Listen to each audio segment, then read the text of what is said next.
Hi, little boot review today, and probably the most functional boots I've ever reviewed.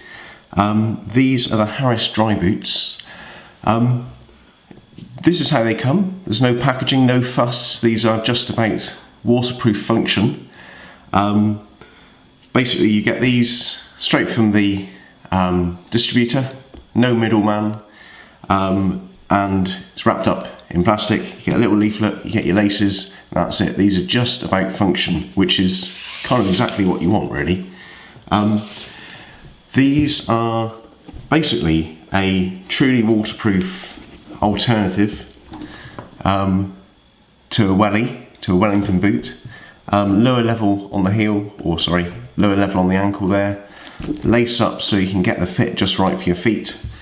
And I came across these in discussion on a forum about winter boots, and typically people favour leather boots, stuff like that, but someone advocated for these and they really piqued my interest because there's an interesting story behind these, and that's what I'll share today, really.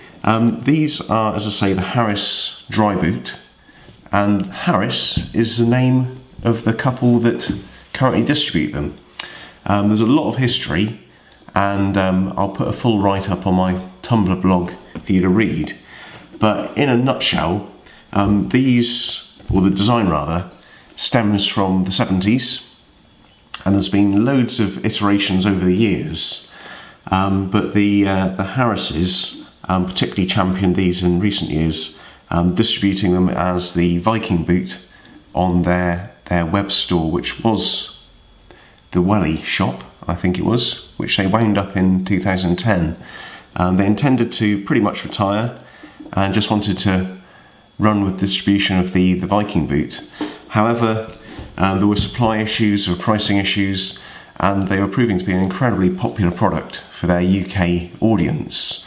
And what they basically decided to do was they contacted the original designer, the patent owner, I guess, the company that made them in Malaysia, and had the original last, all that sort of stuff, and arranged for direct distribution under their own name, Harris there, and to keep the prices down. And the price is incredibly low. It's just under £60, I think it's $59.99, and that's remained unchanged for the last sort of 4 or 5 years, I think. So a really good alternative to Wellington boots. I myself am not a huge fan of Wellington boots. I've never found them particularly comfortable. I just find the fit is very hit and miss, and on the top of my foot I always find it's pinching down, and if it's not pinching down there, I've got a loose heel, and obviously sort of thick socks can help sort that out, but Wellingtons just don't really do it for me at all. And that's kind of the audience for these boots, really. Yeah, they are a very good alternative to Wellington boots. On their website, the Harrises make comment about people who have got thick calves, wide feet, people who struggle with finding that a good fit on Wellington boots. So I think these really achieve it.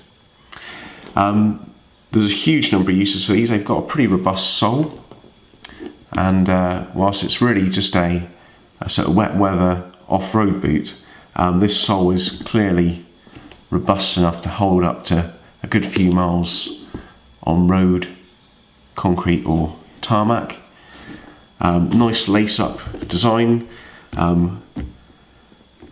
loops and hooks at the top, so the hooks really help getting them on quickly. Normally they're referred to as speed hooks, so you can get your boots on and off really quickly.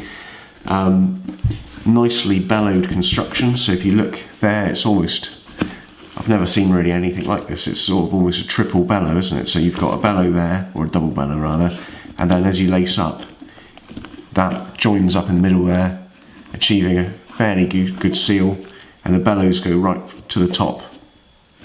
So a lot of boots you'll find the bellows go sort of a few inches up, but not all the way, but you know, hopefully you could be up to your ankles in water in these and not have any problems. So these are a natural rubber boot, handmade over in Malaysia, so it's all hand welted together. Many uses, including people who have concerns about using any animal products, so This is a boot for a vegan, if that's a concern.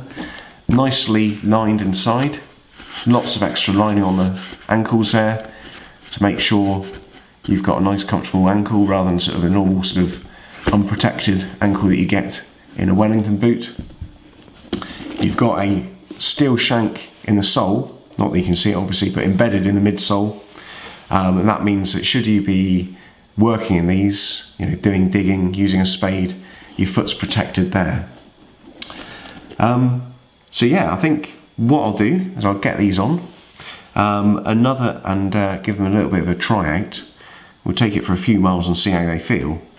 Another beauty of these boots is that they are very, very low maintenance. So like a Wellington boot, you know, drying them off, washing them, no big problems at all. You don't need to worry about treating them in the same way you do leather.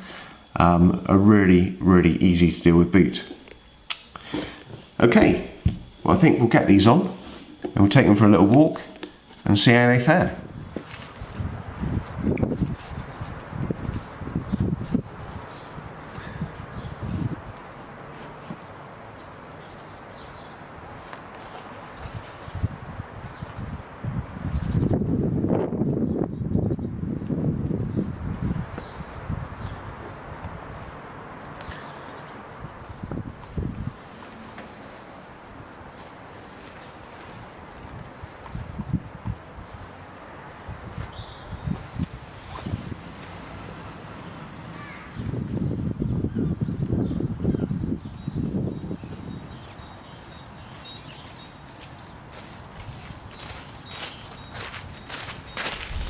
So I've only put a few miles into these so far.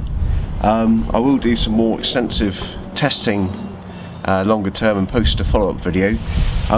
First impressions are really, really comfortable, exactly what I'd hoped for. Much better than any Wellington I've ever had. Loads of support and padding around the ankles there. Plenty of room in the forefoot. I've got a reasonably thick work sock on currently, but certainly you could pack that out with a thicker sock for the winter months. They do feel nice and warm and insulated. It's not a particularly cold day. It is the end of February, but not that cold. Really comfortable on mud, very grippy. On concrete, perfectly comfortable. It's actually got quite a lot of sort of padding in the insole, so pretty comfortable there. And yeah, really good all round. As I say, I'll post some more words on my Tumblr if you want to read a written review on these. If you want to check out my channel, quality footwear, denim, everyday carry, pen knives, fountain pens, coffee making kit, you might find that we share some common interests. If you like the video, please give it a thumbs up, and I'll see you for the next video. Okay, hope that's useful. Bye bye.